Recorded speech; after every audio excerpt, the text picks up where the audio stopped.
Hi, today we will learn 5 asanas and their reclining versions that you can make your students do. Sometimes your students are not able to do those asanas in a standing position or a sitting position. So doing the same asana in a reclining position can help just to understand the alignment and reap the benefits. So let's learn 5 asanas and their reclining versions. So the first asana that we will do is Hast Pad Angushtasana. Now for that, you can ask your students to lie down in a supine position.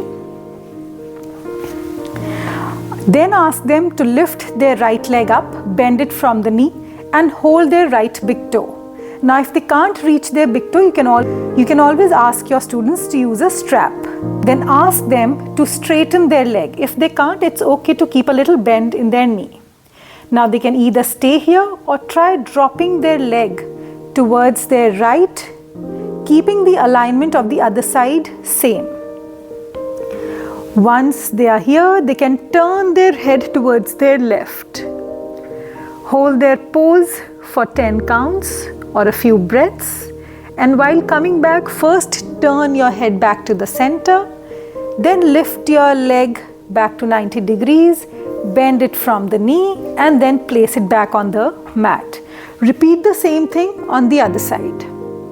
The second asana that we will do is Meru Dandasana. Now for that, you ask your students to bend both their knees, hold their big toes with their first 2 fingers, bring the soles of their feet together if possible.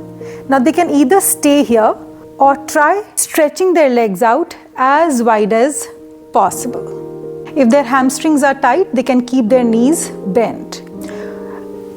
To go further into the pose, they can start lifting their chest up and then hold their pose for 10 counts or a few breaths, and then gently bring their head back, bring their feet back to the center, bend their knees, come back to their supine position. The third asana that you can make your students do in a reclining position is a Kapotasana or a pigeon pose. Now for that, ask your students to bend their knees and then keep their right foot on top of their left thigh.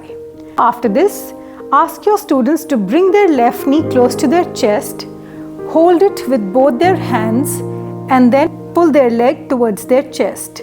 They will start feeling the same stretch they can feel in a pigeon pose. Hold it here for 10 counts or a few breaths. Gently release your grip, bring your foot back to the center and come back to their supine position.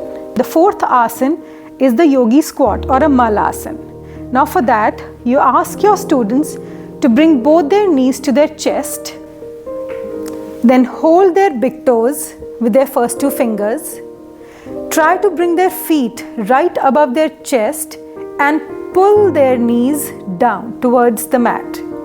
Hold it here, feel an activeness in their legs, a compression in their belly, a hip opening, and then after a few counts, gently release their feet, bring them back to the mat, and then back to the supine position. The fifth asana that we will do is Suptudarkarshan Asana. Now for that, ask your students to bring both their knees to their chest as close as possible. Stretch their arms out. Once they are here, ask them to squeeze their belly nicely because that is important in an Udarkarshan Asana. After this, ask your students to turn their head to their right and drop their knees to the left. Keep squeezing your belly.